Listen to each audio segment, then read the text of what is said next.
welcome to this political, historical, and sociological channel. Today I want to share with you the topic about 10 myths by COVID experts, now debunked. In recent weeks, a series of analyses published by well-respected researchers has exposed a truth about public health officials. Most of the time they were wrong.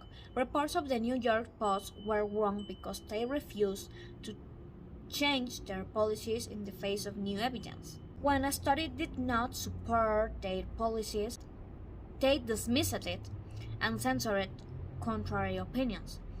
The Center of Disease Control used research as a weapon, but published its own flawed studies in its own not peer-reviewed medical journal, known as MMWR. Ultimately, public health officials actively spread misinformation that ruined lives and forever damaged public confidence in the medical profession. And here we go with the myth. Number 1. Natural immunity offers little protection compared to the jab immunity. A Lancet study analyzed 65 major studies in 19 countries on natural immunity. The researchers conclude that natural immunity was at least as effective as the primary prick series. The scientific data was there all along from 160 studies, despite the fact that the findings of these studies violate Facebook disinformation policy, and it was censored. Since the Athenian plague of 430 before Christ, it has been observed that those who recovered after infection were protected against serious illness if reinfected. Information number 2. Mask prevents transmission. Different reviews are considered the most authoritative and independent assessments of evidence in medicine, and one published last month by a highly respected Oxford research team found that masks had no significant impact on the transmission. When we're asked about this definitive review, the CDC director, Dr. Rachel Walensky, downplayed it and argued that it was flawed because it focused on randomized controlled studies. Number 3. School closures reduce transmission. The CDC ignores the European experience of keeping schools open, most without mask mandates. Transmission rates were no different, as shown by studies in Spain and Sweden. Number 4. Myocarditis from jab is less common than from infection. Public health officials downplayed concerns about myocarditis or inflammation of the heart muscle. They citing poorly designed studies that underestimate complication routes. A flurry of well-designed studies said otherwise. We now know that myocarditis is 6 to 28 times more common after the jab than after an infection, among men aged about 16 to 24 years. Tens of thousands of children probably contracted myocarditis. Information number 5. Young people benefit from a booster. There was never an evidence that they reduce this mortality in healthy young people. Probably why the CDC chose not to release its data on the hospitalization rates among Americans under 15 years old. President Biden and other officials demanded that uninoculated workers be fired, regardless of their risk or natural immunity.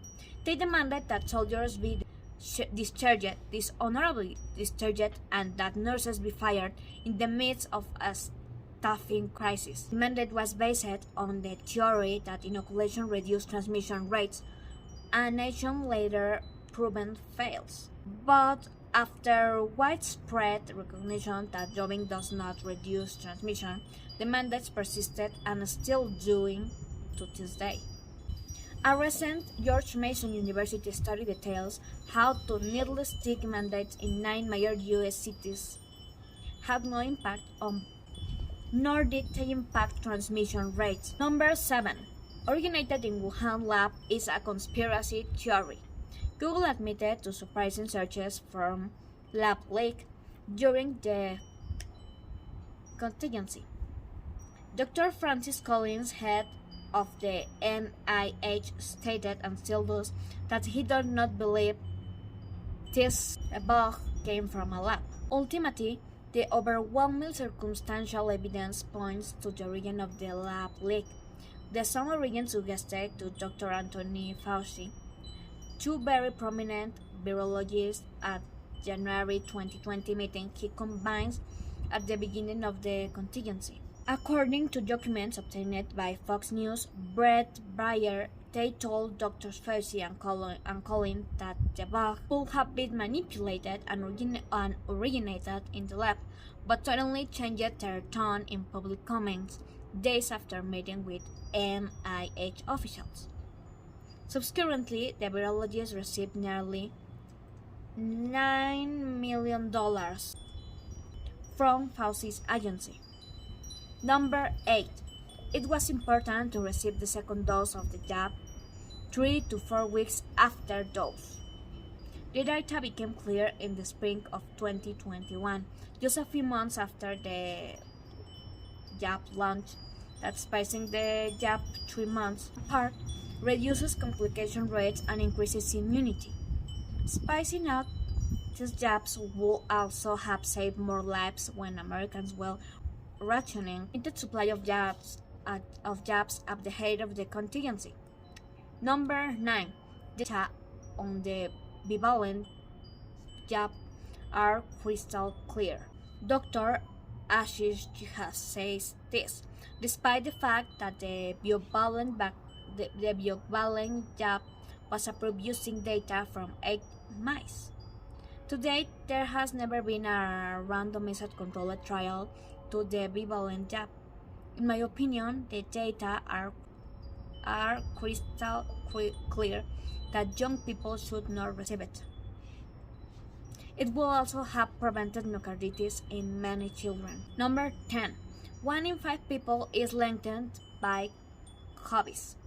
The Centers for Disease Control and Prevention claims that 20% of the infection can result in prolonged of the bug, but a UK study found that only 3% of these patients had residual symptoms lasting 12 weeks. So, what explains the disparity? It is often normal to experience mild fatigue or weakness from weeks after being sick and inactive and not eating well.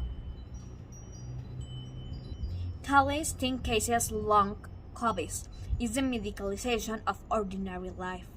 The most amazing thing about all this misinformation passed on by the CDC and public health officials, that there has been no apology for clinging to their recommendations for so long after it became clear that the data were completely wrong. At the very last, the CDC should come clean and the FDA should add a warning label to the needless sticks that clearly stating what is now known. I would like to know in the comments what do you think about this. If you know before something about this kind of information, if you think that if they will continue with this type of jobs. I would like to know in the comments. If you like, I will love if you give me a thumbs up, subscribe to my channel, and share my content to get more people. Thank you very much and see you next time. Bye! 泣いちゃダメでも本当は言いたいよ